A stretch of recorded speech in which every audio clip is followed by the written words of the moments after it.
SER Podcast. Bueno, ya hemos saludado a Félix Martín, nuestro fiscal de guardia, juzgado de guardia, que vuelve un año más después de las vacaciones. Además, bueno, Félix, sé que vuelves con más ilusión, ya lo hemos comentado, con más fuerza que nunca, con ganas de reflexionar. Antes ya a los oyentes, bueno, incluso en el relevo entre el Faro y Se Amanece, porque se ha producido una circunstancia. Ellas también han recuperado el tema este del que vamos a hablar. Hemos avanzado que, incluso, mira, Pablo, puedes ir ambientando con música. Puedes ir ambientando con música el tema.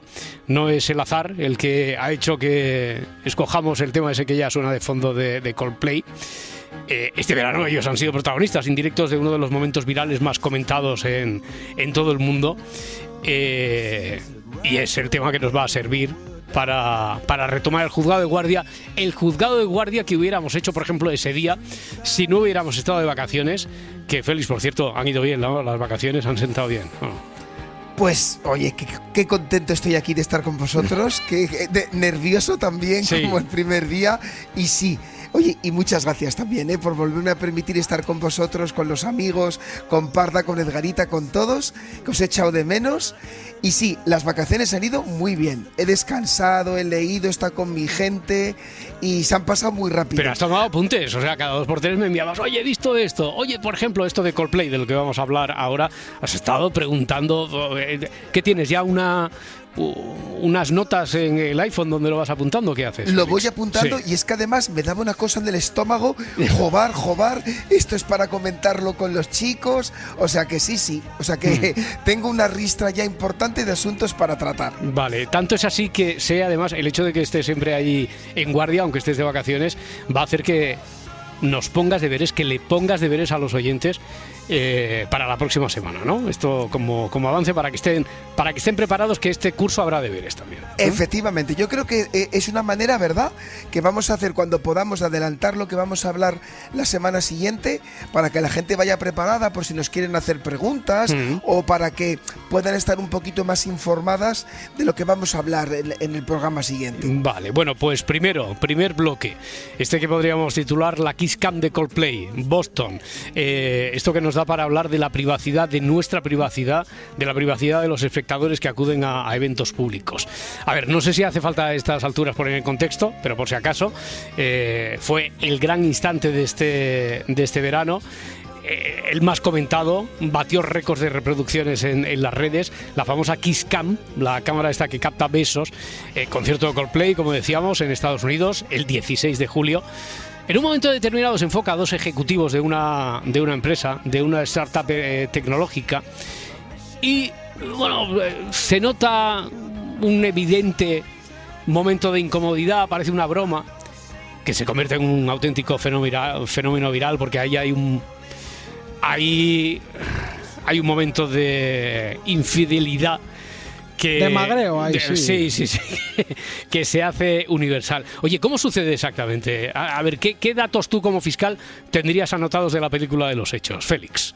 Mira, el primer punto que es muy interesante, primer matiz, es que durante la gira de este grupo de Coldplay deciden recuperar, y este es el elemento principal, la Kiss Cam como parte del espectáculo. Vale, tú como fiscal, por ejemplo, si te pones a analizar este tema, ya no solo como comentarista, todólogos, estos que nos encontramos aquí en los medios de comunicación, tú, por ejemplo, tendrías que saber qué es una Kiss Cam exactamente, la cámara de los besos y cómo funciona, ¿no? ¿Cómo se utiliza? Eso es, vale. Porque yo os confieso que no sabía lo que era, ¿eh? No. O sea, vale. Lo reconozco que yo no sabía lo que era. Entonces, lo primero que tendríamos que saber es exactamente cómo funciona. ¿Por qué digo esto? Para ver si es aleatoria, si alguien ha podido estar detrás de querer enfocar a esta pareja exactamente. Vale. Entonces, si te parece, explicamos cómo funciona. Sí, ¿cómo funciona? Una Kiss Cam, o cámara de besos en castellano, es una atracción de entretenimiento común, dato importante, en eventos deportivos y conciertos surgida en Estados Unidos, donde una cámara enfoca parejas aleatorias del público en las pantallas gigantes, animándolas a besarse frente a la multitud. Esto quiere decir que es una técnica muy popular y que desde luego allí en Estados Unidos, por parte de la cultura popular, hace que la gente no le pille por sorpresa ir a un evento así. Pero desde hace años esto, desde hace muchísimos años. Se ven series y películas, claro, en Friends se veía, claro, ya estamos hablando de hace 20 años. Imagínate, no, esto Esto es desde el albor de la noche de los tiempos. Dato importante, a ver, ¿qué más sabemos, Félix? El objetivo es convertir a los espectadores pasivos en protagonistas en las pausas del espectáculo para generar alegría. Por tanto, ¿cómo funciona? Hay una selección aleatoria de la pareja. Se hace aleatoriamente la selección de la pareja. Vale. Durante los descansos lo que hace es que una cámara escanea al público y elige al azar a una o varias parejas. Segundo punto, lo proyecta en pantalla. Las imágenes de las personas seleccionadas se muestran en la pantalla gigante. Y tercero, se produce la interacción del público. Se anima a la pareja a besarse en directo, lo que suele ser recibido con aplausos o abucheos si esa pareja se niega. Claro, recordemos, por ejemplo, que parte del espectáculo deportivo, yo que sé, partidos de la NBA, pues también tienen muchos los tiempos muertos y las pausas publicitarias, etcétera, que allí, como todo se convierte en espectáculo, esos tiempos muertos no pueden ser muertos, ni mucho menos. Entonces tiene que pasar algo, sí. Tiene que pasar algo, y algo que sea atractivo, y por eso existe la interactividad, la interacción con el público. Oye, entonces, ¿qué pasa exactamente en ese concierto de Coldplay de julio en Boston? Fijaros, vamos a darle las dimensiones correctas. Como tú muy bien has explicado, se enfoca a dos personas. Andy Byron, CEO de un importante startup, y a Christine Cabot, directora de recursos humanos de la misma empresa. Una empresa que además tiene un protocolo muy claro de que no permite las relaciones personales entre las personas de la empresa. Ya, más allá de los asuntos morales o lo que sea, Eso de que es. ellos en realidad no están con su pareja oficial, Eso por así es. decirlo. Que a lo mejor había echado la de recursos humanos a alguno por estar ahí. Que hay el Eso dicho es. Por popular ejemplo. ese de donde tengas la olla no te Sí, enamores. pero eso, no te enamores ni metas lo otro. Ya. ¿Cuál fue la dimensión, Roberto? Fijaros, el momento fue captado por una espectadora, subido a TikTok. De esto tendremos que hablar ese es un largo y matiz tendido. importante, sí. Acumuló, vais a flipar, más de 127 millones de visualizaciones. Pero eso a los 2 minutos casi, en pocas en horas, poquísimas horas, efectivamente. sí. El escándalo fue inmediato. Byron renunció, se inició una investigación interna en la empresa y los medios han aprovechado para hacer un debate y un símbolo de este asunto como para hablar de la hipervigilancia social por los medios de comunicación. Vale, a ver, jurídicamente aquí en nuestro país, en nuestro contexto, desde ese punto de vista me surgen muchas dudas, Félix. ¿Nuestra legislación protege o no? ¿O cómo protege nuestra legislación algo parecido a lo ocurrido en eventos públicos como este? En un concierto, por ejemplo, ¿existen derechos, tenemos derechos que nos protejan de eso o no? Mira, cuando el asunto surgió, pensé, esta es la pregunta que me haría Roberto, sin ninguna duda, si esto hubiera pasado sin vacaciones. Tú tienes que descansar más, de verdad, en las vacaciones. Bueno, a ver. Efectivamente, ¿qué hubiera pasado si esto hubiera pasado en territorio español? Lo primero que hay que recordar a los oyentes es que efectivamente nuestra Constitución del artículo 18 protege el derecho al honor y a la intimidad personal y familiar y a la propia imagen, y que esto se desarrolla en una ley orgánica del año 82 que establece, ese es el punto de partida, que es ilícito reproducir o difundir la imagen de una persona en situaciones, aquí viene la clave, donde haya expectativa de privacidad sin consentimiento. Es decir, si yo cojo un móvil, me acerco a la ventana de la casa de Roberto y grabo su intimidad, metiendo el móvil por la ventana, ahí no hay ninguna duda que yo estaría haciendo algo ilícito. No te atreverás porque te mando a Edgarita, ya sabes cómo se la gasta. Ya sabes cómo se la gasta. O sea que, oye, vale, sí, esa es la letra de la ley, el espíritu de la ley desarrollada en 1982. Imagínate cómo ha cambiado el panorama tecnológicamente, sociológicamente, pero como en todo hay matices, ¿no? Hay matices aquí. Hay matices. ¿Y sabéis dónde está el matiz aquí? ¿Dónde? En una cosa muy pequeñita que no le damos importancia cuando la hacemos, en la entrada del concierto. ¿Qué pone en la entrada del concierto? Y si yo os digo a los oyentes algo que en el fondo todos sabemos, pero que nunca nos lo decimos, ¿no? Que cada vez que compramos una entrada estamos en la práctica firmando un contrato. Ah, sí.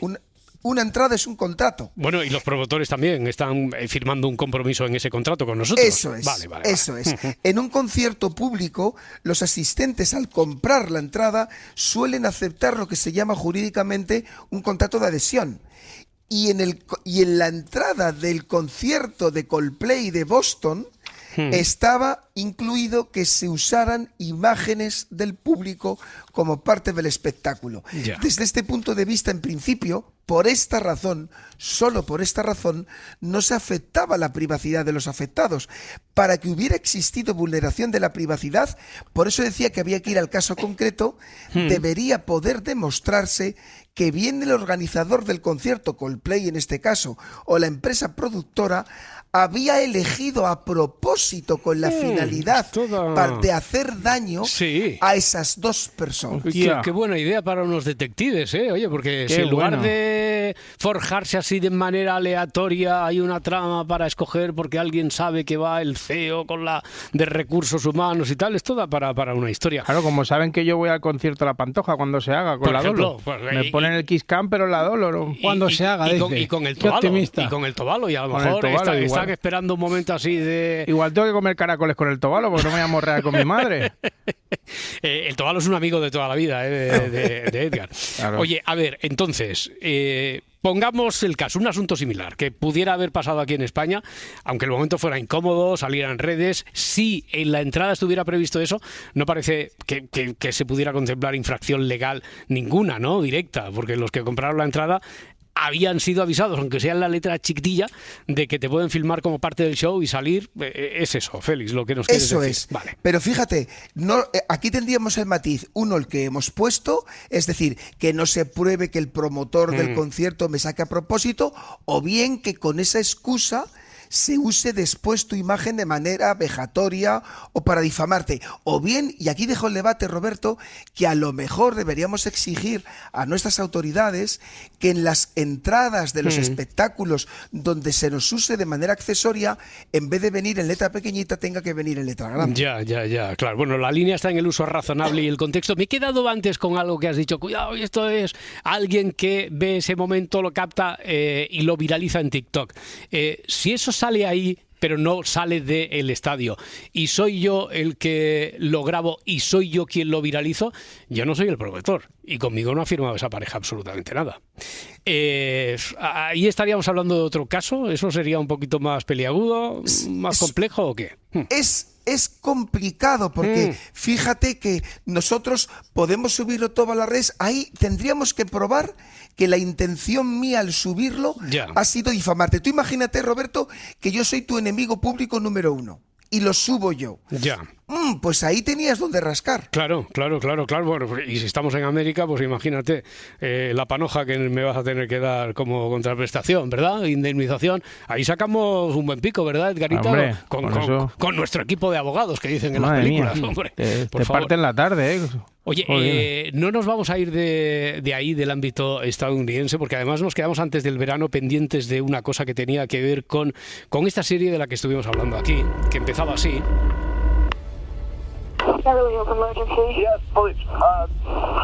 Una llamada a emergencias de uno de los implicados, acusados, encausados, penados, uno de los hermanos Menéndez. Bueno, es otro caso del que se ha vuelto a hablar, que ha vuelto a estar de actualidad este verano, al que nosotros aquí, como decía, dedicamos en la temporada pasada, por una razón u otra, diferentes programas, el crimen de los hermanos Menéndez. Recuérdanos, a ver, ponnos también aquí, en principio, en contexto, Félix. Esto es algo que ocurrió en 1989, ¿no? ¿Cómo llegó aquello a los tribunales? ¿Qué pasó?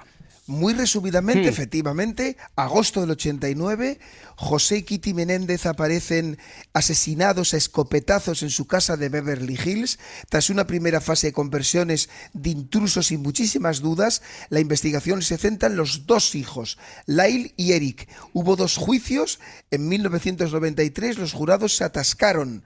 En 1996, en un segundo juicio, ambos fueron condenados por asesinato en primer grado y recibieron como condena cadena perpetua sin libertad condicional. Oye, si no recuerdo mal, estoy haciendo memoria, se barajan 2 hipótesis, en principio, como la causa de los asesinatos. Una, había una vía que se basaba en los móviles económicos, o como consecuencia de una venganza respecto a los años que tuvieron que sufrir de abusos dentro de la familia, ¿no?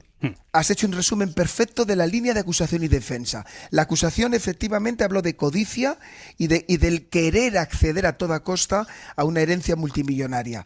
Por su parte, la defensa sostuvo que actuaron por miedo tras años de abusos. Esta tensión ha seguido viva en las apelaciones desde entonces, desde el año 89, y ha ido creciendo la línea de la defensa, la del miedo de los abusos, por series, documentales. Claro. Y todo lo que ha pasado en los últimos años. Tanto que ha llegado hasta nuestros días, no solo por las series, como dices. Oye, ¿hasta qué punto, por cierto, hablando de esa repercusión, ha sido la que ha mantenido también vigente este caso desde 1989, ¿hasta qué punto esa fama ha podido llegar a generar simpatía por los hermanos y está influyendo en las decisiones judiciales o puede llegar a influir en las próximas que habrá sobre el caso?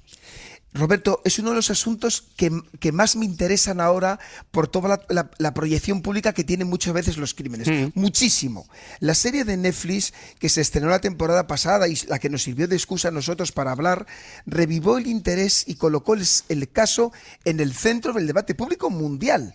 En paralelo, fíjate lo que nos ha pasado con el concierto de Coldplay. Redes sociales, especialmente TikTok, impulsó campañas de apoyo que presentan su historia con un enfoque, vamos a ser ahora benignos, ¿no? Con un enfoque, con una sensibilidad hacia la violencia sexual y el trauma que no existía antes, pero que también a veces puede llevar a una distorsión de lo que pasó, ¿vale? Todo llevó a que se generara una serie de campañas en favor de los condenados, ¿no?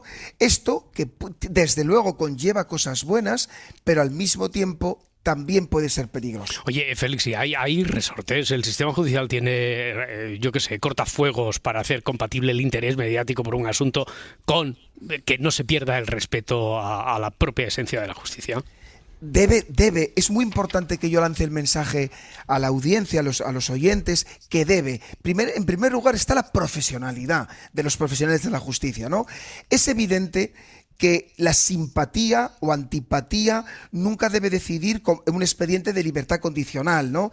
Es verdad que el paso del tiempo puede ayudar a poner el foco en temas que a lo mejor por la sensibilidad que se tenía en otra época no se tenía, y que eso a su vez haga que aparezcan nuevos materiales que sirva para abrir vías procesales. Pero, y aquí viene lo importante para mí, el punto de partida, a ver si estáis de acuerdo, chicos, tanto para la justicia como también para el periodismo, y esto os afecta a vosotros, no debe ser nunca la serie o el documental de turno, porque es una mirada subjetiva, por muy buena intencionada que sea, sino el punto de partida es la sentencia, que es objetiva. Ya, ¿vale? Es muy difícil, ¿eh? Es muy difícil sustraerse a todo eso. Es muy difícil que... Bueno, imagino que para eso estáis los profesionales de la justicia, y algo deberíamos aprender también desde el periodismo, pero que somos personas y es muy difícil apartarse, que no nos pueda contagiar, que no nos pueda contaminar todo lo que vemos, ¿no? Todo lo que se ha explicado, todo lo que ha abordado la ficción o un true crime. Bueno, a ver, vamos a lo que ha sucedido judicialmente respecto a los hermanos Menéndez este verano, porque ¿en qué consistía la nueva oportunidad que habían llegado o que han tenido? ¿Y por qué se les ha denegado esa oportunidad?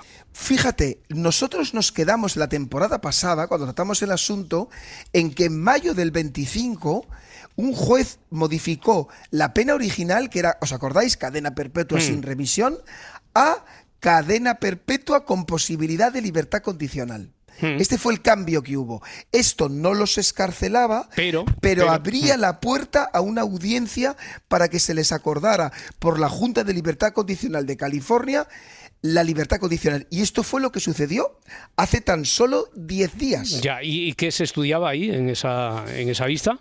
Importante, pongamos el foco. No se discutía si lo hicieron o no. ¿Entonces? No se discutía tampoco por qué lo hicieron, sino ¿son hoy los hermanos Menéndez un riesgo si se ponen en libertad? ¿Sabes? Esta es la pregunta concreta. Entonces, lo que se hace es observar qué factores existen. Vale. ¿Cómo fueron las vistas? ¿Cómo se desarrollaron? ¿Qué pasó? Imaginaros la complejidad, chicos, que se celebraron 21 y 22 de agosto, hace 10 días, y duró como entre 10 a 12 horas cada uno. Al final, A ambos se les denegó la libertad condicional y se fijó que podían solicitar, pasados 3 años, un nuevo intento de solicitar la libertad condicional. Ya, oye, hablando de elementos, elementos que puedan ser más objetivables que otra cosa, que no dependan de la subjetividad de un tribunal o de un juez, eso es muy difícil, ¿no? ¿Cómo se mide el hecho de saber si una persona que ha cometido terribles asesinatos, porque eso no se discutía, si sigue o no siendo un riesgo para la sociedad? ¿Eso cómo se mide? Muy difícil. Y lo hacen en España también magníficos profesionales. ¿Y aquí cómo se hizo? Pues mira, aquí se hizo teniendo tres, resumiéndolo mucho, Roberto. 1, el comportamiento penitenciario, por ejemplo, si habían infringido durante estos últimos años normas en prisión de comportamiento, que en este caso sí, por ejemplo, el uso de teléfonos móviles cuando no se puede. Luego, el trabajo, los trabajos, los estudios, los talleres a los que se habían apuntado en prisión. Y luego, el más importante, los aspectos de la personalidad criminal evidenciados por los hechos y cómo había evolucionado esa personalidad durante el tiempo. Claro, en este caso había un elemento muy importante, chicos, la extrema violencia, la gratuidad de la violencia, más sobre todo cuando mataron a sus progenitores. Y es este punto el que les lleva a tener dudas, considerando que los aspectos negativos de la personalidad de estas personas no han variado demasiado. Es decir, tienen dudas, ellos todavía no tienen la puerta del todo cerrada, ¿tienen alguna opción? ¿Qué pueden hacer ahora? Ahora la legislación californiana les permite siempre poder proponer nuevas pruebas, pero si no obtienen nuevas pruebas tendrán que esperar 3 años para poder volver a solicitar la libertad condicional y se volverá a examinar todo su expediente. Félix, perdóname porque además es el primer día, pero es la pregunta que te voy a hacer da para más de un programa, pero te voy a pedir que me la respondas en menos de un minuto. O sea, imagínate el compromiso. Tú, por tu conocimiento, por tu experiencia, ¿crees que cualquier persona volvería a cometer un crimen tan atroz como el que se le atribuye a los hermanos Menéndez? Creo, en 30 segundos, creo que en principio no, pero sí creo que hay personas muy, muy malas, ¿vale?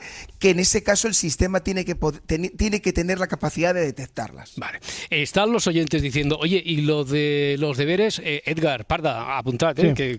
Apuntamos. Los deberes tienen que ver, por ejemplo, con esto. No te muevas. Silencio total. Vale, pues no nos movemos. No te muevas. Esto no me gusta. Deberíamos darnos la vuelta. ¿Por qué volver a un país donde fui condenada por asesinato? La que fue condenada por asesinato es Amanda Knox, el que más o el que menos... Bueno, hay un documental ya histórico en Netflix. Ahora Disney acaba de estrenar una serie sobre su historia, que es en la que creo se ha adentrado Félix y ha dicho, este asunto hay que abordarlo. Así que nos pones deberes, informarnos, ver alguna serie, True Crime o lo que sea, sobre el caso de Amanda Knox para venir aquí un poquito preparados ya la próxima semana. Félix. Lo tiene todo este asunto. Sí, lo tiene todo. Cuéntame algo, un avance. Rapidísimo. Una joven estudiante norteamericana en Italia, muy joven, mujer, guapa, acusada del asesinato de su compañera de piso. Un juicio convertido en circo mediático en Italia. Una condena, una absolución, errores judiciales. No. Sucede cuando en un juicio no se tienen pruebas y pesan cosas subjetivas, como pesan los prejuicios y la prensa.